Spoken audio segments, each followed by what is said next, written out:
Assalamualaikum warahmatullahi wabarakatuh. Alhamdulillahirabbil alamin wa bihi nasta'in wa ala umuri dunya waddin.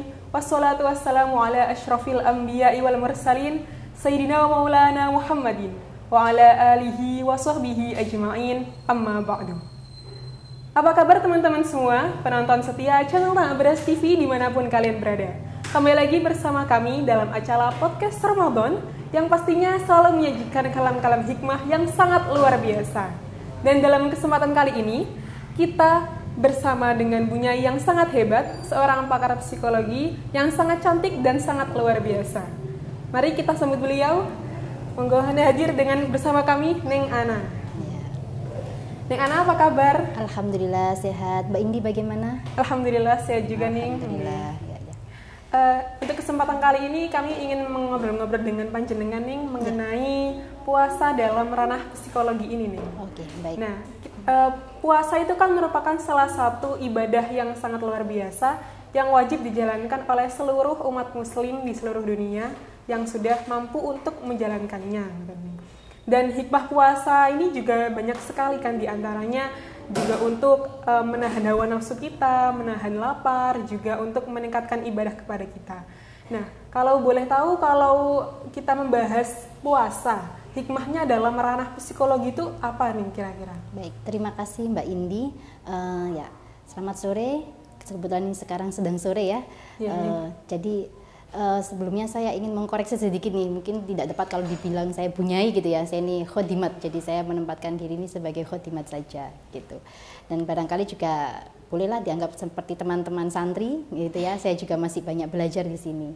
Baik, saya akan masuk pada poin pertanyaan tadi, jawaban dari pertanyaan tadi, apa sih hikmah puasa dalam sisi psikologi begitu.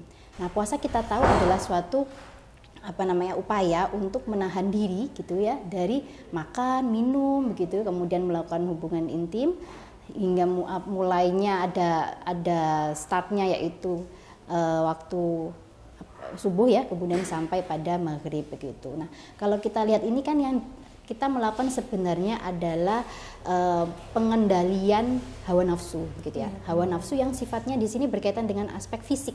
Ya kan, makan minum kan pas aspek fisik, sebetulnya belum psikologis, artinya itu tidak menjadi syarat sah puasa. Misalnya kita puasa kemudian marah-marah, itu masih tidak dikatakan batal begitu ya, hanya saja nanti kualitasnya yang berbeda begitu. Nah, dari sini sebenarnya puasa itu secara psikologis adalah sebuah semacam masa training, masa pelatihan jiwa kita itu untuk mengendalikan diri. Mengendalikan diri ini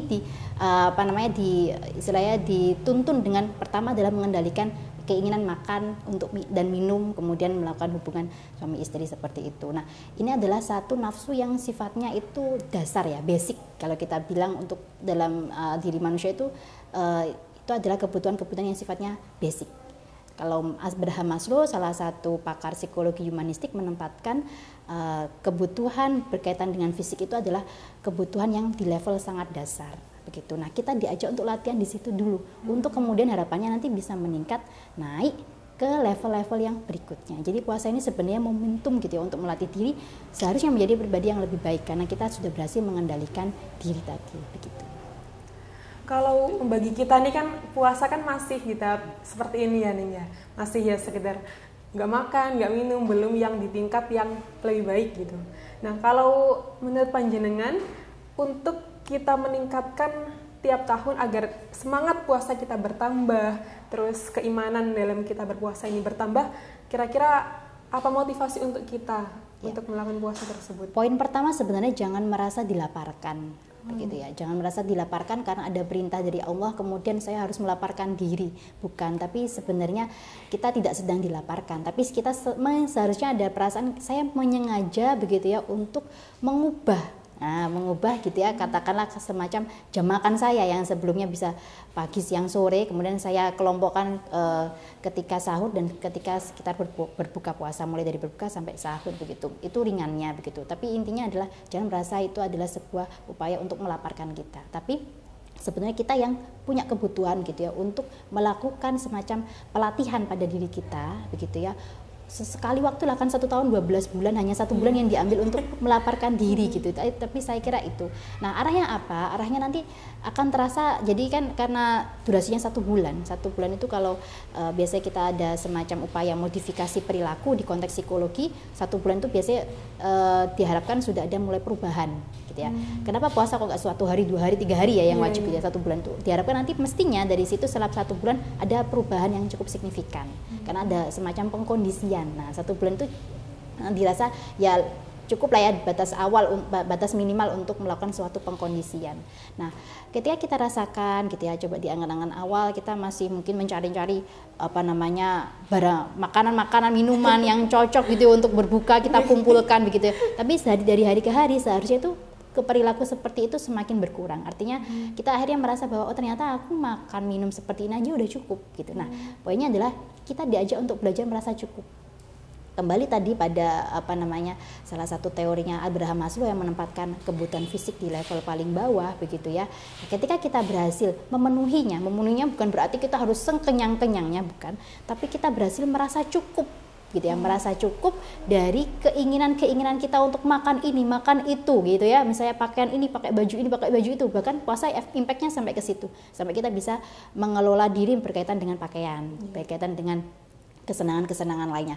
Kalau kita bisa berhasil untuk merasa cukup gitu ya, kita siap untuk naik ke level berikutnya yang udah bukan lagi perkara pengen gitu ya. Kan kita semua pengen itba kepada para ulama ya. Tambak beras ini kan gudangnya wali. Nah, kita semuanya pengen itba ke situ, mengikuti istilahnya apa ini ya. Jadi mengikuti teladan dari para wali itu. Nah, apakah beliau-beliau itu masih berputar memikirkan ini? Saya kira kok tidak.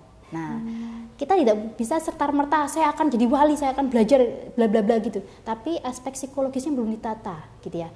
Kematangan jiwa kita belum ditata. Dengan cara apa? Ya dengan cara tadi belajar merasa cukup. Seperti itu. Jadi Ramadan ini juga sebagai bentuk belajar bagi kita ya, Neng, agar sekali. Kita itu tidak semata-mata menginginkan kebutuhan fisik kita aja, tetapi juga dalam Ramadan ini kita kan juga ada ngaji Quran, ngaji Qiratan untuk memberikan asupan rohani kita. Betul. Ya, dan jangan merasa mengasihani diri sendiri ya. Aduh kasihan ya badanku udah tak tahan nggak makan minum dari pagi sampai maghrib, kemudian ayo badanku kamu mau makan apa ya. Jadi kan kita seolah-olah membuat ini semacam penyiksaan kan, atau mungkin semacam ujian berat gitu. Nah, coba kita ubah mindset kita gitu ya, berubah bukan lagi yang semacam itu, tapi kita memang sengaja ini adalah kesempatan kita untuk melatih gitu ya jiwa raga. Jadi puasa itu kan sebetulnya salah satu bentuk ibadah yang bahkan sebelum Allah mewajibkan itu para nabi juga sudah melakukan ya dalam berbagai mungkin aturan atau regulasi yang berbeda. Bahkan mungkin bukan hanya orang Islam. Coba kalau kita amati ya, suka nonton film laga misalnya gitu ya, atau film apa yang kungfu atau berkaitan dengan itu. Nah, tokoh-tokoh utama itu kadang ada sampai yang kayak istilahnya bertapa. Nah, itu kan tidak makan, tidak minum. Jadi bisa kita lihat di sini tuh puasa gitu ya, bagi orang yang benar-benar memahami makna puasa itu sesuatu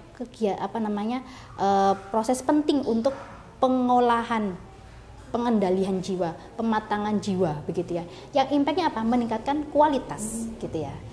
Katakanlah seperti hewan kan ada yang berpuasa, ya kan?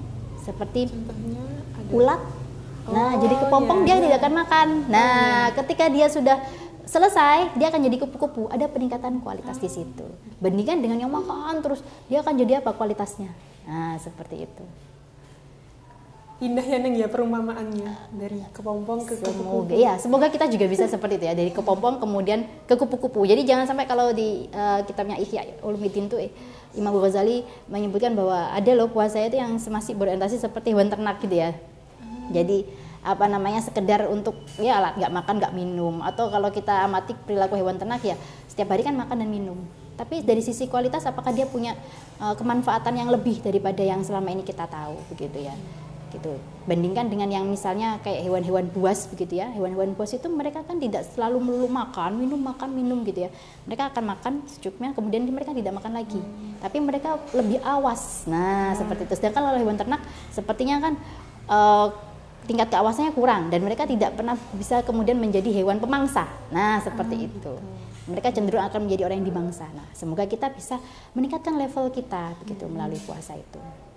Terus menurut jenengan kalau zaman sekarang itu kan banyak orang yang berpuasa itu niatnya udah ada yang seiring perkembangan zaman, ada yang niat puasa itu untuk menurunkan berat badan, juga ada yang menghemat ekonomi mungkin, ada yang kayak gitu gimana nih? Itu adalah motif lain begitu ya. Pada dasarnya kalau ibadah kita berusaha untuk sepenuhnya memang agar semakin dekat kepada Allah Subhanahu wa taala. Itu mutlak gitu ya.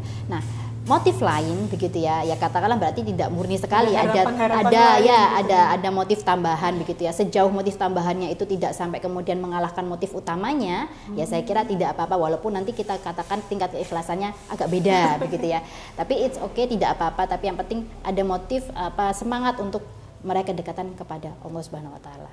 Nah, yang tadi disebutkan misalnya untuk menurunkan berat badan dan seterusnya itu adalah saya kira itu bonus begitu ya. Jadi hemat itu bonus gitu. Dan mungkin bukan konteksnya bulan puasa, di keseharian misalnya kita kok sehari-hari kayaknya kok nggak ada uang buat makan atau apapun gitu ya, tengah hari kan bolehlah kita kemudian tiba-tiba niatkan puasa. Nah, dan menariknya ini Mbak Indi gitu ya, ketika ada beda antara ketika kita meniatkan diri untuk puasa dengan tidak, sama-sama dalam kondisi tidak makan minum.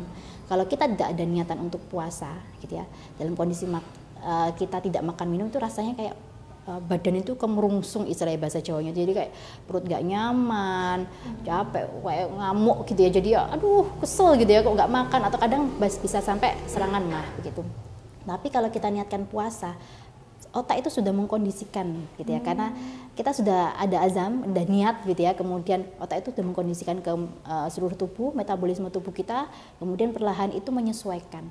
Akhirnya tidak muncul rasa kayak aku jam segini belum makan ya, gitu, nggak ada seperti itu, atau mahnya kumat. Nah, NJB seperti itu, saya ada mah gitu ya, tapi saya puasa insya Allah alhamdulillah juga tidak kumat mahnya begitu, seperti itu. Jadi kalau mau niat menurunkan berat badan dan sebagainya, daripada gak makan, mending diniatkan puasa sekalian gitu ya. Ya, itu bisa jadi agar salah satu pahala juga. Betul, itu salah satu tips gitu ya. Nah, puasa sunnah itu diperbanyak seperti itu. Saya kira itu bagus sekali. Ketika kita misalnya Mbak Indi punya hajat tertentu begitu ya, ingin mencapai sesuatu gitu ya, ada salah satu kiai begitu, saya sowan kepada beliau menyampaikan lakukan dengan berpuasa gitu ya. Karena pertama ternyata memang dengan berpuasa itu berarti kan kita mengosongkan proses kita untuk makan, artinya tidak ada, kita nggak mikir hari ini harus makan gitu ya, hari ini harus minum gitu dan seterusnya. Nah, kita lebih fokus untuk, misalnya kita lagi bekerja gitu ya, kita lebih fokus untuk melakukan pekerjaan itu. Artinya tidak ada pengganggunya, dan karena tadi ada pengendalian hawa nafsu begitu ya. Nah, akal itu di dalam diri manusia pada umumnya itu kan berperang sama hawa nafsu gitu. Ketika hawa nafsu berhasil ditekan, maka akal itu kan akan lebih dominan. Nah, itu berarti biasanya katakanlah otak lebih encer untuk mikir kayak gitu. Seperti itu. Mungkin cukup sampai situ ya Neng ya pembicaraan kita sore hari ini, dan alhamdulillah saya mendapat banyak sekali pencerahan dan juga banyak sekali ilmu baru dari jenengan. Nah, untuk closing statement hari ini ada yang mau disampaikan untuk yang terakhir kalinya? Pemirsa TV Tambak Beras, saya sebenarnya dalam posisi ini sebenarnya sambil merefleksikan, saya juga ikut merefleksikan progres puasa saya begitu. Saya berharap kita sama-sama berprogres dalam bulan puasa ini. Jadikanlah puasa ini sebagai momentum yang sangat berharga untuk kita bisa meningkatkan kualitas diri dengan langkah pertama mengendalikan hawa nafsu, sehingga kita siap untuk naik ke level berikutnya, level yang tidak hanya memikirkan tentang diri kita sendiri, tapi sudah memikirkan apa yang bisa kita lakukan untuk orang lain, seperti itu. Terima kasih, sungguh indah sekali Neng. Nah, itu dia teman-teman semuanya. Bagus sekali kalam hikmah pada sore hari ini. Semoga teman-teman semuanya yang di rumah juga, yang menonton dimanapun kalian berada, juga mendapatkan manfaat dari apa yang disampaikan oleh Neng Ana pada sore hari ini. Mungkin cukup sekian dari kami pada sore hari ini. Jangan lupa untuk tonton terus channel Tambak Beras TV. Pastinya akan menyajikan channel-channel yang sangat menarik. Juga jangan lupa share, comment, and subscribe channel ini. Sudah sekian dari kami. Assalamualaikum warahmatullahi wabarakatuh.